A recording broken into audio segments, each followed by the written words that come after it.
Welcome to another episode of Learn and Speak Tamil Like a Native. And this is video number 210. To access the 200 and plus videos, you can see the description below or just click here in the lower right corner where you see the logo.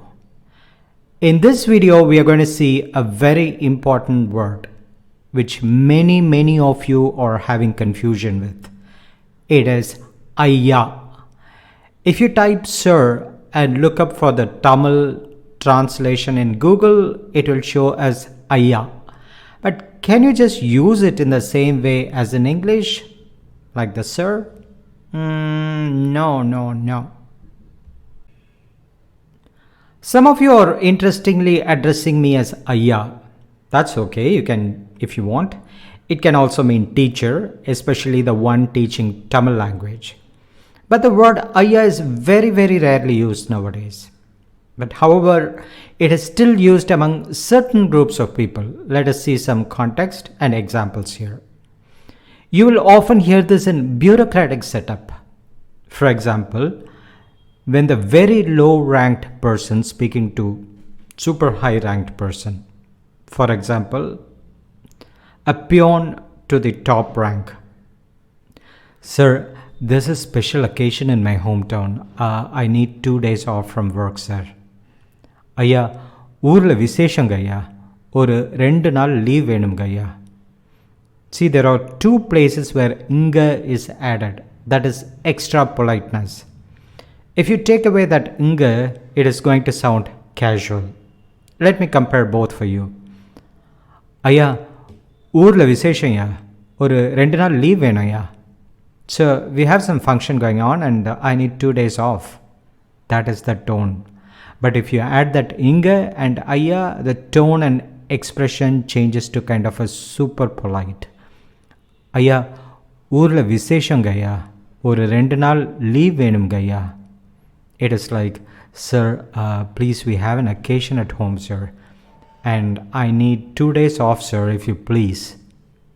Now you get it. I'm teaching you all these extra advanced super nuances, so I expect you all to surpass even native speakers. I hope. Ayya is also common in political circle. This is where it is maximum used nowadays. Sir, shall we make a visit to our constituency? Ayya, தொகுதிக்கு போயிட்டு வரலாமாங்க ஐயா? It is a polite request. Ayya, தொகுதிக்கு போயிட்டு வரலாமாங்கய்யா? There again inga is added. It is more and more used in rural areas. When you are dear to someone, that is someone elderly, respectful, or you have a father like, uncle like, an emotion towards them, then you can say, example, your son would take care, old man. Why do you worry, man? புள்ள பார்த்து பாருயா நீங்க ஏன்யா கஷ்டப்படுறீங்க? Here it is more of ya in the spoken form instead of that stressed ayya. And the meaning is also a bit different. It is an endearing or an affectionate tone towards an older person. It is not exactly sir. புள்ள பார்த்து பாருயா நீங்க ஏன்யா கஷ்டப்படுறீங்க? I personally love this rural addressing really. More than that, it's from the heart. Hey man, just get out. Yo, நீ போயா வெளியே. That yo is hey, but still it is not very rude.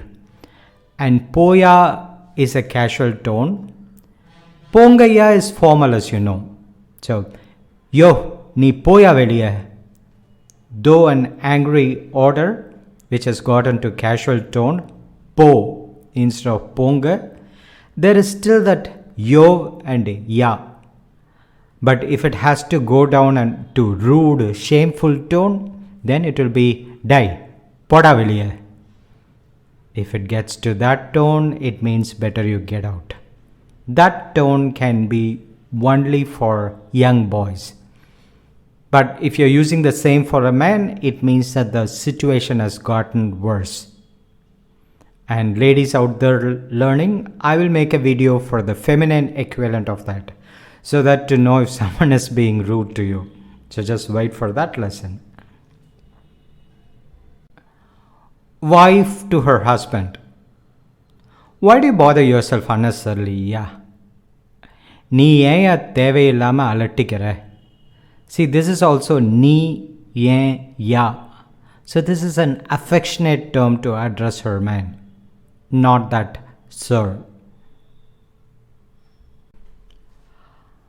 I've heard this often in Tamil classes. Ullen ayya. This is written Tamil, meaning I am present sir, especially when the attendance is taken. This ayya is what some of you are using to me, I think. I hope I teach Tamil well. So if you want, you can use it, no problem.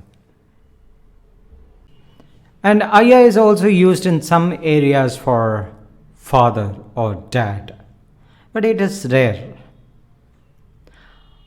I hope you learned a lot in this lesson, and we will do something interesting like this soon. Learner's Corner.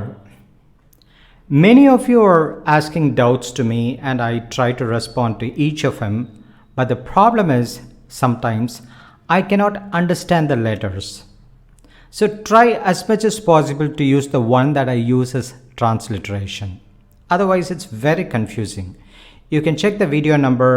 I'll give you the link on top here. It is a short lesson to understand the transliteration. A simple one makes it easier for all of you. So you can check the description or click top right. And a small interesting little test for you. How to make this sentence more formal? There's an important element or suffix missing in two places. You can guess and please write that in the comment. I'll check and reply to you. Have a great evening. Bye-bye.